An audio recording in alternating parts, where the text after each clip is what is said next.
Welcome back. This is the AFCON Daily Show on Citi TV. I'm still here with Daniel Cranton, Fenton Tahiru, and Susu Graham. Let's get back to the touch screen. Daniel has got a few things to point out from the Tunisia-Nigeria game, a game that saw the Carthage Eagles beating the Super Eagles for a place in the last 8 of the AFCON. Daniel? We said it last week, our last episode last week. We spoke about Nigeria. And I said that, look, we've seen this thing happen tournament after tournament where the best team in the group stages usually becomes a target in the round of 16. And more often than not, the teams who are facing them get to or tend to have the upper hand on the day. I must start off by saying that I was very disappointed in Augustine Eguavoen's tactical approach. When the game started, you could tell exactly what the Tunisians were doing. And just as we went at Carlos Queiroz in that opening game between Nigeria and Egypt for not varying his tactics as the game went on and his use of Mohamed Salah in that game, I would also say same for Augustine Eguavoen and his insistence on relying on the wide areas and not offering support in those areas. If you watch Nigeria throughout this competition, it's been Simon and Chukwueze who have been offering the offensive. On the offensive side of Nigeria, they are the ones who have been the main catalyst for that, especially Moses Simon. And anybody who was supposed to prepare tactically to go up against the Nigerians would have known that he was obviously the target man for that particular team. And then they had to stifle him. So for Tunisia, they did exactly that. It was a double team, sometimes even triple team on him. If you watched it, it started... You look at the time there, this is 31 seconds into the game. And Tunisia have already given Nigeria an indication of what exactly they are going to do in the game. So Moses Simon has the ball, and there are two guys straight on him, just like that. A third guy offering or sort of tracking the run of his maybe an outlet that he could go for, but just offering that guidance, making sure that he doesn't have any room to be able to progress. And this was it. This was literally the story of the game. You see it happening again. This is after 1 minute. Double team. As soon as he gets the ball, you have 2-3 players going on him, just making sure that he doesn't have the room to be able to maneuver. So you see them there, 2 guys on him, and he's forced back. And my problem was that this kept on happening in the first half through to the second half. But if I was a head coach, I would have made some variations to it. Not necessarily stop using him as an outlet. But you have the left back in Sanusi who is brilliant at going for it. On the other side, you have Ola Aina and Chukwueze who can also offer you something going for it. So the fullback should have at least been given the license to help him a bit. Because anytime he had the ball, he was crowded out with space and was forced to go back. And that was working right into the Tunisians' plan. That's exactly what they wanted to do.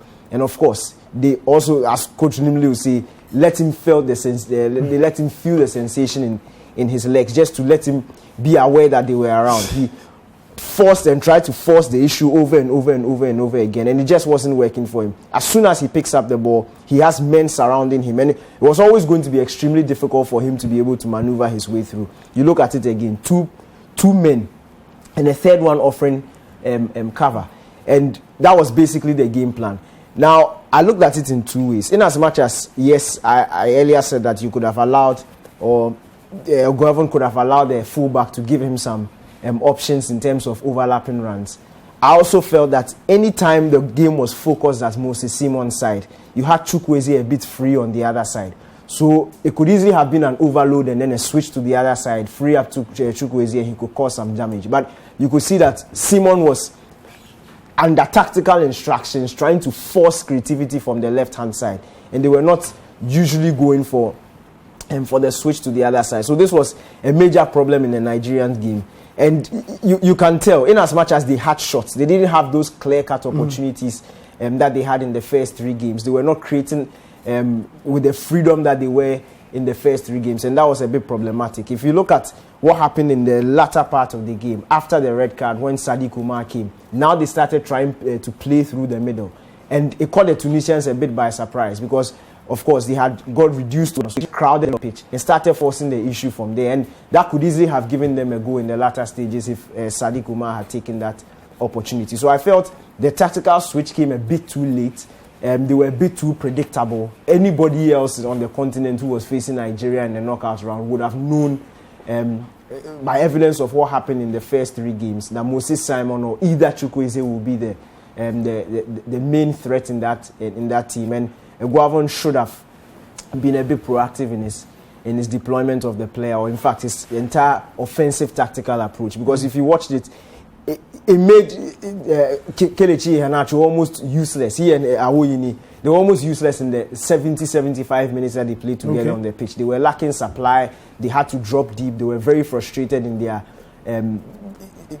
entire game that they played yesterday. So it was a bit problematic for me. And when you look at the head coach and in Eguavoen, you know he could have done better. That's where the frustration comes in. And you just wish that had he been able to vary it a bit, maybe Nigeria would have been able to get a goal.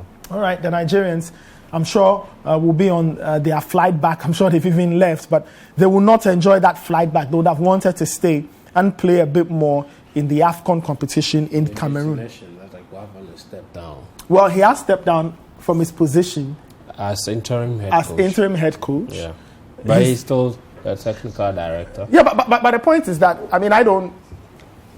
it only stands to reason. If he's stepping down, he's going back to technical director. Yeah. Well, I'm sure maybe there was a clause that said, okay, if you don't get it, you are out completely. But we'll see. I don't think so.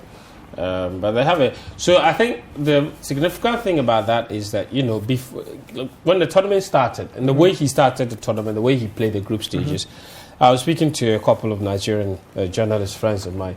The NFF were actually contemplating keeping him in that position because the new coach that they... Pesero, that they engaged, a contract has not been signed. And it was more or less like a verbal agreement.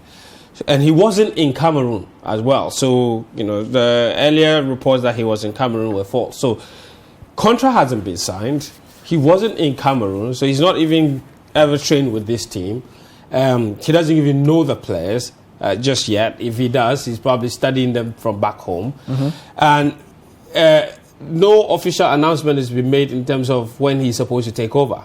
So there were actually reports that perhaps if he had done a little bit better than he did, especially given a group stage performance, they were contemplating keeping him in that job for the World Cup qualifiers and then subsequently the World Cup. So, Pesero himself will be very happy because in other words, the Nigerians would not have given him the job if Eguavoen had succeeded a little bit. And by success, if Nigeria had made it to the semi-finals, they would have considered a big success. It would have been very difficult to tell him you've gone to the AFCON semi-final, but step aside for someone else.